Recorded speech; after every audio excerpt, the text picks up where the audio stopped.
Good morning, everyone. Dr. Victoria Scribo here, speaking to you from the Seeds of Transformation Healing Center in Wareham, Massachusetts. Today is Wednesday, February 23rd, and the moon has shifted into Sag. The moon has, of course, been in Scorpio. Scorpio is a very intense moon. In fact, the moon early this morning made a conjunction to its own south node. The moon in Scorpio, the moon conjuncting the south node bring back issues of the past, and we can certainly see that in what's going on in the Ukraine with, the invasion or small invasion, I guess, or insurgents, or just going in and taking over a couple of territories, or Putin claiming some of the territories based on the past, based on the history. Him going back to the past to say Ukraine was always part of Russia, blah, blah, blah. It's not a sovereign country, and all of that. So interesting. We're seeing the astrology expressed in the present situation. Of course, we always do, but that's sort of the energy of that Scorpio, old resentments and such, and then sort of coming from that south node, bringing up the past to be examined, really, and looked at. Unfortunately, I think in the Ukraine, that examination is going to take the form of a skirmish or something worse. So we'll see what happens with that. I think he was making a point. I'm not sure how far he's going to go into that. I did some cards on it. It looks like there's an insurgence and then he steps back from it. So we'll see how that works out. So today we have a couple of interesting things. The moon, of course, is in Sag now, so you have a little, perhaps more perspective on things, a little bit more optimistic energy today. We do have a last quarter square today between the sun and the moon.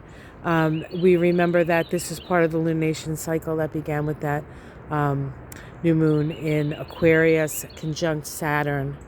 So that new moon in Aquarius conjunct Saturn sorts of set some of the things that we see, because Aquarius is about the collective and creating structures for society, really, but in a more equal manner, perhaps, hopefully, or in some cases a more cliquish manner, because Aquarius does rule groups, and groups aren't always the most open-minded of things, of situations, right? You get into a group, if you don't agree with the group, you can get ostracized and scapegoated and all that stuff. So something to think about. Aquarius isn't all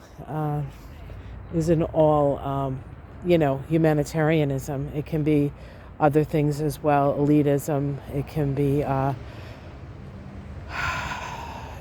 kind of stuff. So just a little thing about that. The other thing, so this last quarter moon, we come to a point where, we've seen what has come to fruition from the seeding of that new moon with the full moon. And now we come to the 3/4 place and we make decisions on what has come out. What do we want to keep? What are we turning our back on? What new things do we want to move towards? And what old things do we want to release? So there's two other aspects today, a sextile between Mars and Neptune. It is a 300-degree sextile. It's part of a synodic cycle that began in 2020. It was actually June 13th of 2020 when these two planets were conjoined at 21 degrees of Pisces. And now they're sextiling at 23 degrees of Pisces, I believe. 23 degrees of Pisces for Neptune, 23 degrees of Capricorn for Mars. What this is an opportunity for progressive change. It is an Aquarian side sextile, so we have an opportunity to progress, to evolve with ease, as opposed with, destruction. But it does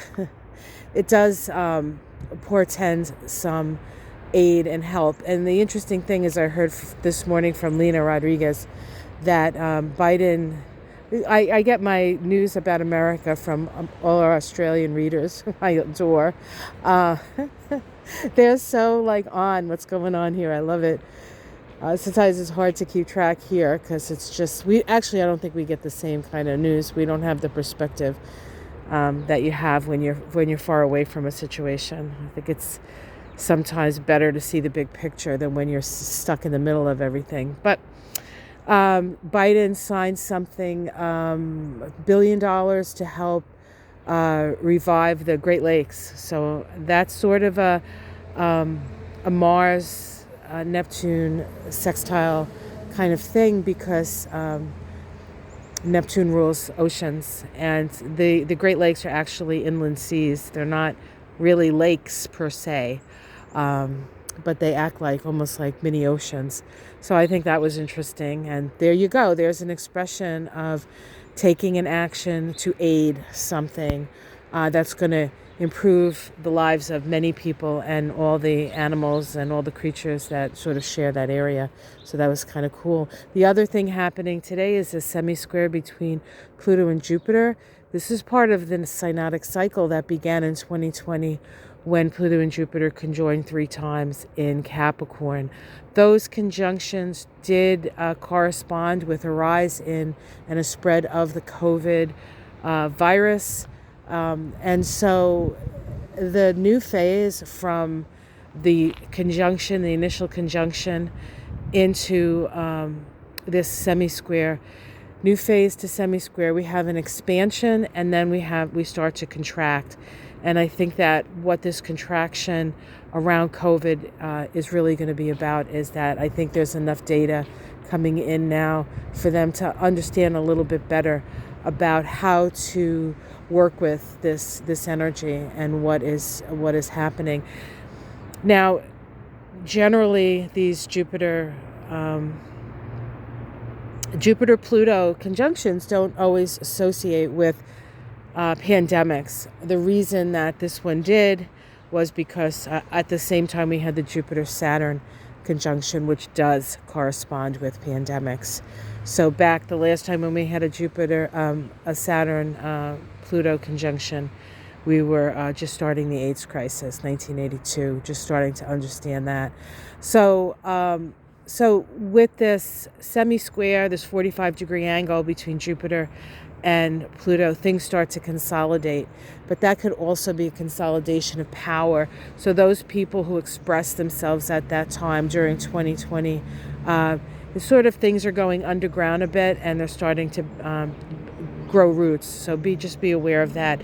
Just because something is getting quiet doesn't mean it's gone away. It will have its opportunity to come out again. So I wouldn't call it a forewarning, just an awareness around that. And that includes you too. Has there been something that you started in 2020 that expanded? Now it's time to consolidate it and figure out how best to utilize the energy and put roots down.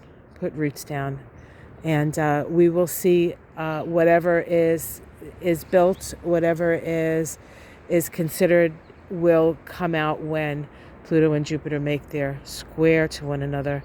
And that should be in another, I think, 2.5 years or so, but I'm not sure. By that time, Pluto may actually be in Aquarius. But again, I'm not absolutely positive because I didn't look that far ahead.